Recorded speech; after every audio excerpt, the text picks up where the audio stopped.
Hey guys, how's it going? Just me, Nesto2 here, with another wrestling figure review for you. And today, fan requested, we're taking a look at, from Jakks Pacific's WWE Deluxe Classic Superstars, Undertaker and Kane. I no longer have these figures in the package, so what we're going to do is show you a picture so you can get the idea.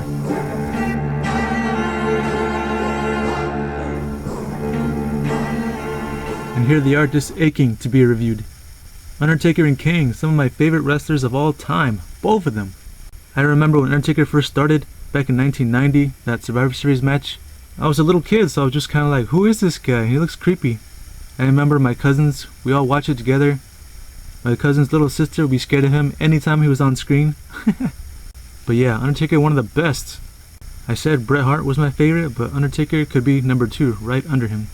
Kane, not sure, he could be either number 3, number 4, somewhere around there. This Undertaker represents the era he was in 97 and 98. And Kane, I remember when he first started, he first appeared in that Hell in a Cell match with Undertaker and Shawn Michaels. When he first came in, I was kind of scared of him too. Even though I was already a teenager, I was like, who the heck is this guy? I thought it was kind of creepy how they kept the red lighting for like most of his interviews. And like even like one of his matches, I believe, the whole match was just red lighting. It's kind of creepy. But the thing is, I'm into dark characters, which is why I like both of them. And this figure of Kane represents the era of 97, 98, 99, and so on. Because, you know, he wore this suit for the longest time ever. I mean, of course, he had the reverse outfit, which everything that was black was red and everything was red was black. Then he had the 2 sleeves for the first blood match. And then eventually he finally changed his outfit to, you know, showing off both arms and stuff like that. Taking off his mask. I'm glad I wasn't watching during that time era. Anyways, both figures pretty great. Let's get into them. We'll take a look at Kane first. And here is Kane in all his glory. He looks pretty cool. It's awesome actually. The hairdo. It's got all the wrinkles in there. It's got the paint, the brown paint with a little bit of shading, like just a little bit. It's cool, I like it. And you know, of course, the whole body is a blank, you know, deluxe body. The only thing different here is he has the hand for the glove. And actually, this is new. The instead of just a painted wristband, he's got his actual bracelet sculpted on. So that's good. But the rest is just painted. Like this isn't sculpted, that isn't sculpted. It's all just painted on. The belts. And you know what's cool? They paid attention to detail with the. What the heck was that? I don't know if you guys heard that or not. That was like some car outside. Screeching. Anyways. Pay attention to detail. Look at this. We got the stripes all the way down. And over here too. The slashes. It's cool. I like that. It's got the glossy paint for the boots. It's really nice. And the gloves. The glove isn't really glossy that much. Nah, not really. It's alright. Not too bad. But yeah, they painted they didn't sculpt in it, but at least they painted all the buttons that he wears, like all the shiny metal parts. So that's good. But yeah, and he's pretty buff. You know how like the deluxe figures, they got really buff? This is no exception. But yeah, the only accessories he came with was 2, and that is his mask and his hair. He's not wearing it in box. You have to put it on yourself. So the hair comes off easily, just like that. You can put on another wrestler who's bald like Stone Cold. Probably look funny. And here's the mask. Mask, and here's his head. Take off the mask. There you go. Get Kane without his mask. He's like, ah! He's got the black eyeshadow around his eyes, just in case you can see his eyes through the mask. And his mouth's open with, looks like he's missing a tooth. I don't know if that's accurate or if that's just a manufacturing problem. But he does have his beard on his chin right there. So yeah, I'm not a fan of Kane looking like this, so I never take off the mask. Let's put it back on. Here's a closer look at the mask. I like it, it's cool.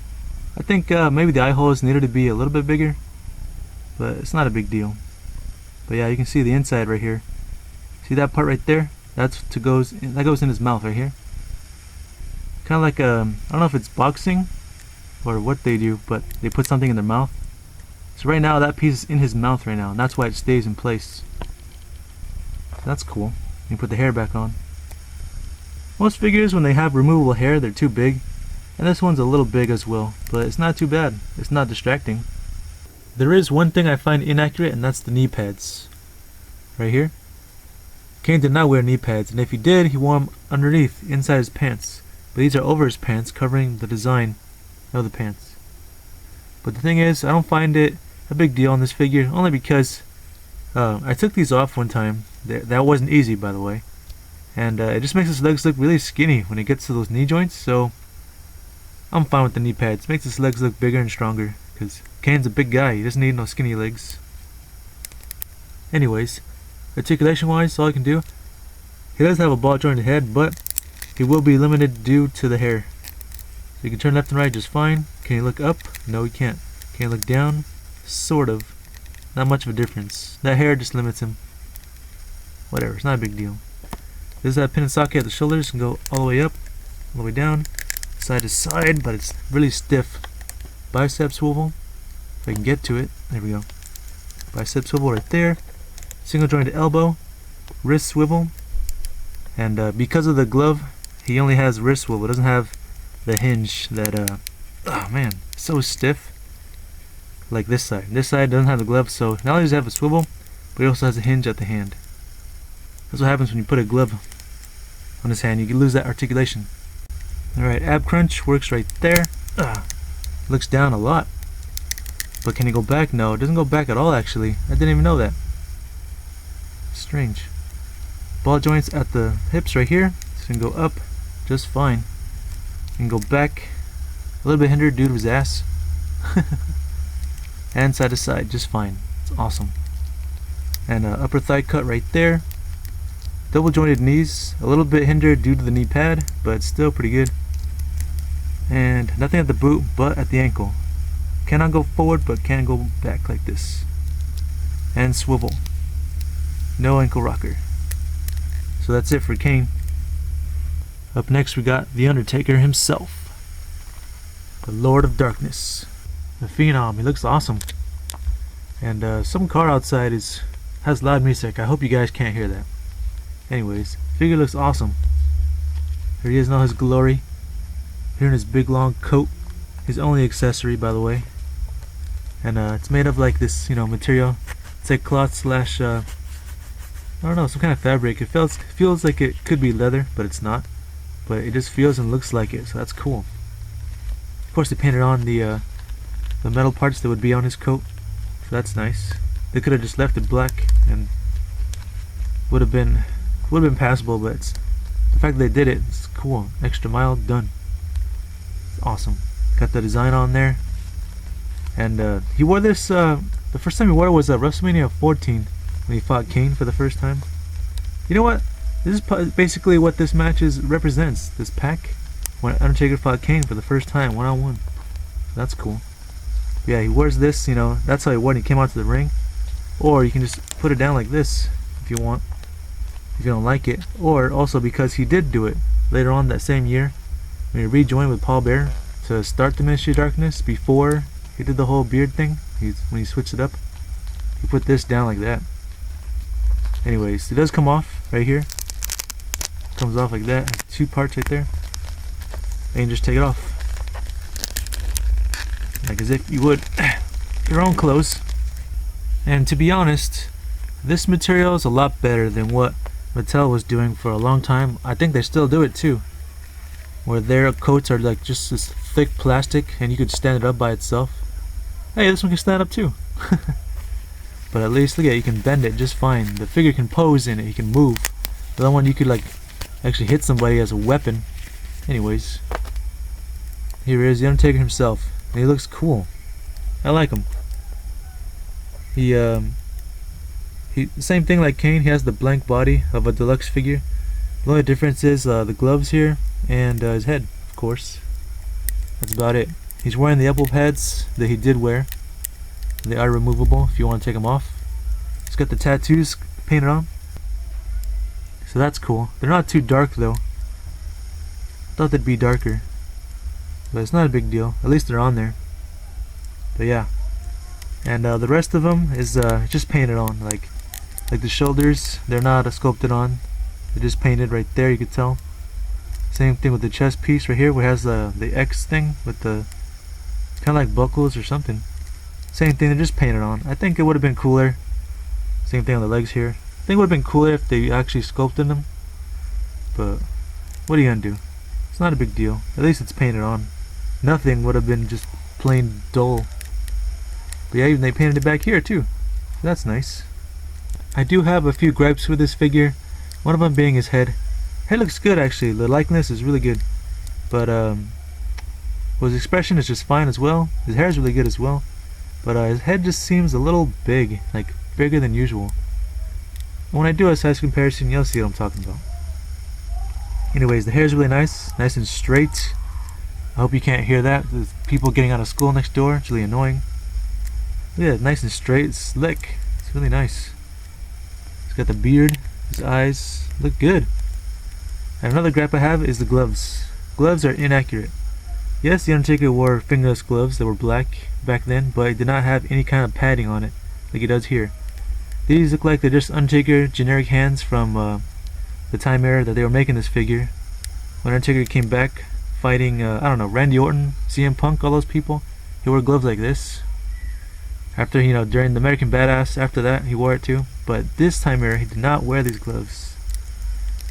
I mean, it's not a huge deal, but it's just something I noticed. Whatever, right? And yeah, it's cool. Articulation wise, all I can do is a ball joint head. So you can turn left and right just fine, not hindered at all. You can look up a little bit, look down a little bit. You can do tilt. Not really. I mean, it's kind of there, but not really. Shoulders on a pin socket as well. Go all the way up, all the way down, side to side. Bicep swivel. There we go. Pretty stiff.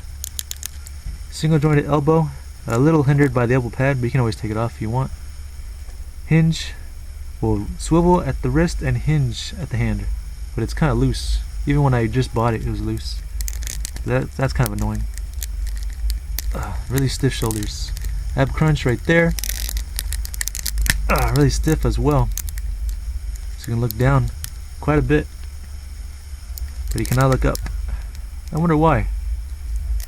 Does it have a swivel at the waist? I'm not sure if I said that on Kane. If I didn't, then he has one as well. Ball jointed hips. So you can go up just fine. Back the same amount as Kane. And side to side as well. That's good. Upper thigh cut right there. Double jointed knees. A little bit hindered due to the knee pad. He wears knee pads as well. And the Undertaker, actually, he didn't wear knee pads either, now that I think about it. If he did, he wore them underneath in his pants. But that's fine. It adds to his strong legs, just like I said earlier. He's got the boots and ankle hinge. He can go up a little bit higher than Kane for some reason. That's strange. Maybe the other one just stuck. You can go back and swivel at the ankle. No ankle rocker. And that's the articulation. Let's do a size comparison. Both Undertaker and Kane stand about 7.5 inches tall. And here is Kane next to some figures, also from Jakks. There is Mankind, the one that comes in the 2-pack with the Undertaker, the one that represents the Hell in a Cell match they had at King of the Ring. And here is the 1-2-3 Kid, also known as X-Pac. Both characters have had history with Kane, that's why I chose them. But you can see the height difference here. Mankind has the basic body, but also has the thicker legs. 1-2-3 Kid also has the basic body, but has a smaller, length in the legs and the arms. But yeah, Kane being a deluxe is a lot bigger than both of them, and that's the way I like it. If he was a basic body, then he'd be the same height as Mankind, and maybe a little bit taller than 1-2-3 Kid. And here is the Undertaker with some figures. Also from Jakks, we got Stone Cold Steve Austin from the, I think it comes from the 2-pack, I'm not sure, can't remember. Might have been single release. Here is from one of the deluxe Ruthless Aggression lines, Triple H.